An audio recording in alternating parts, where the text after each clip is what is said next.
Connector না বুঝলে English বোঝা যেমন কঠিন, পরীক্ষায় ফুল মার্কস পাওয়া অসম্ভব। তাই আগে বুঝতে হবে কানেক্টর আসলে কি।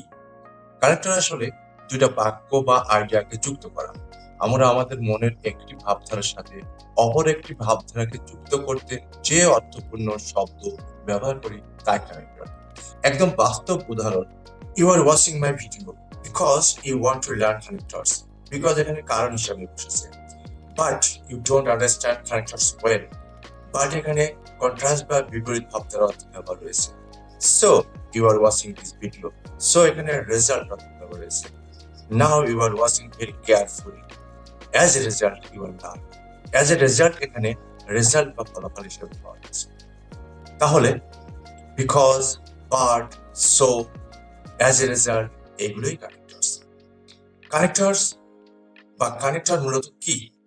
কানেক্টর দেখায় কারণ, ফলাফল, সময়, সত্য সবকিছু।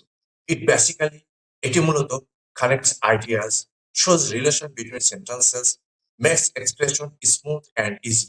তাই কানেক্টর না বুঝলে ইংলিশ কনফিউজিং লাগে। কানেক্টর ভালোভাবে শিখতে চাইলে আমার ফুল ভিডিও সিরিজ দেখ।